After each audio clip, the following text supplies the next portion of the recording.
Time to review one of my favorites growing up, Pitch Black.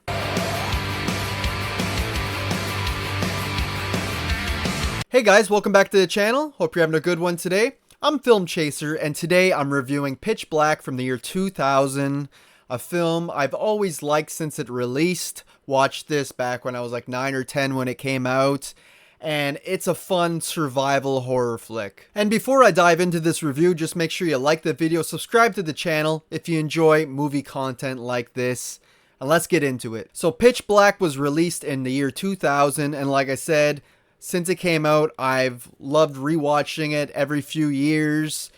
I'm a big fan of survival horror and sci-fi films, and this one mixes them all together in a great way. We get Vin Diesel in here before his fame, before Fast and the Furious, playing this cool-ass character named Riddick, a criminal who can see in the dark. He has these cool set of eyes. And he's on this ship that crash lands into a planet, right? With a bunch of people. There's passengers, criminals, cargo, but a lot of them don't survive. And this planet is like a wasteland. It's like a desert. There's 3 suns. It's super hot.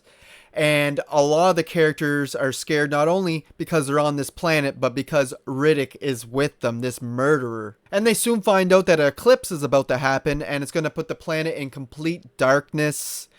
And guess what? There's creatures hiding in this planet that come out at night and kill anything that moves. And of course, this works to Riddick's advantage since he can see in the dark. And it's funny how he becomes the biggest threat, the biggest enemy among all the survivors. Until they realize they need him, he could be their biggest protector against these creatures. And basically, we're just watching this crew getting picked off by these creatures while they're trying to find a way off this planet. It's a real fun premise. It is very 2000s though, I must warn you. The effects are definitely dated. And particularly with the creatures. I mean, they use digital effects and they look awful. I like the design of the creatures. They're almost like an xenomorph mixed with like a pterodactyl or something. It's very cool. I just wish they would have had the technology back then to do better CGI effects or have gone practical.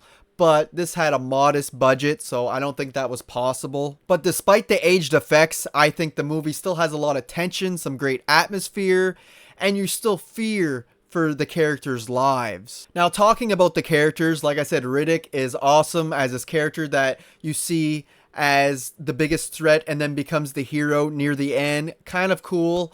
But we also got Carolyn, who is one of the pilots. And while they were descending about the crash land on this planet, she was making a really tough moral decision of releasing all of the cargo, including all the passengers, to try to save her life and the ship's life so that they can continue and not crash, right? Try to survive. But last minute, she doesn't make that decision, but it weighs heavy on her throughout the entire film. She knows that she could have killed all these people, and she's kind of keeping it a secret for a while. But by the end, she has a great redemption arc. She becomes the biggest hero in this film by forcing Riddick to help the rest of the crew and not leave them behind, and sacrificing herself to save Riddick's life. So that kind of makes up for everything that happened at the first of the film in regards to her character. It's also really cool to see Keith David in here. He plays like this Arabic dude with a family, super religious, and he brings in a lot of that religious themes and that into this film, like about bringing in questions about God and that to Riddick, and him and Riddick have some really interesting conversations about that. We also got this other dude who's like this drunk, rich drunk, who's always carrying around liquor with him, kind of bringing some comedic relief. But you know he's doomed. You know he can't survive. And we got this other guy, Johns, who seems to be like a cop figure. He knows about Riddick, and I think he's transporting him. And at first you kind of feel like, oh, well, he's a police figure or whatever. He has a badge on and everything. But then you learn to find out he's a really scummy character. I mean, he tries to make plans to get rid of half the crew so he could survive. He's like injecting drugs with a needle in his eye, in the corner of his eye, which is really nasty. And I mean, he is a great scummy character. And I just love this premise of being on a planet that has three sons, but then boom, you're in complete darkness surrounded by bloodthirsty creatures who thrive in the darkness, right? Reminds me a lot of 30 Days of Night, which came out in like 2007, I believe. A great vampire flick where, of course, in that movie, they get 30 Days of Night and vampires show up. Very similar to this, but this one is obviously much more sci-fi. And there's also a great twist within this film where one of the younger kids in the film is this little boy, or pretending to be, and even dressing up like Riddick, kind of sees him as an idol and everything. But we learn to find out that it's really a girl pretending to be a boy. And we find out through the worst way possible, this little girl is actually on her period, and it's attracting the aliens to them because they can smell blood.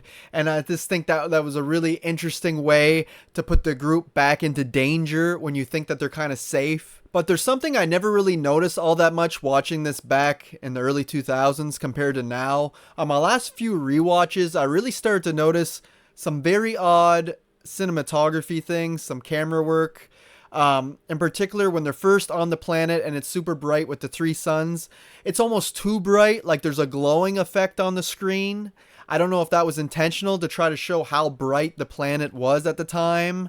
And then there's these weird color filters going on the camera lens, it seems like. Makes everything seem orange, everything seem blue at times. Like everything on screen seems to have a blue tint sometimes, and it's just really odd. But aside from it having a few flaws, and most of them have to do with the time this movie released, I think this is still a very solid flick. Kind of underrated, kind of forgotten, I feel. Even though this is part of a trilogy, there's this, Pitch Black, then Chronicles of Riddick, and then Riddick. And they're still working on the fourth and final movie, which will eventually come out, I hope. But I just always really loved this more horror approach to the Riddick franchise, while the other ones kind of abandon it a little bit. And as I said, I just feel like this movie, Pitch Black, is a bit underrated nowadays. I never hear anybody talking about it, and I feel like it's being forgotten. But I truly love it. I recommend you watch it if you're into survival horror, or if you're into sci-fi flicks,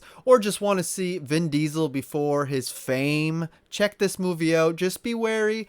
The digital effects aren't great in regards to the creature, but the story is super strong. Got a group of interesting characters here, and the premise is just so damn good. So there's my little review of the movie Pitch Black. I hope you guys enjoyed it. Let me know what you think of this flick. Do you enjoy it as much as me, or do the flaws and the faults really stick out to you more and maybe bring down the film? Let me know all that down in the comment section, and let me know, have you ever heard of this movie or seen it? Because like I said, it feels like people are starting to forget about this flick. Also, don't forget to like the video, subscribe to the channel so you don't miss out on any future movie reviews or any other movie content that I put out. I put out shorts all the time, MCU review shorts, and there's a whole lot of content coming. If you're into more movie rankings, go subscribe to my other channel, The Movie Ranker. Links to that will be in the description of my video, guys. Hope you enjoyed this, and until next time, thanks for watching.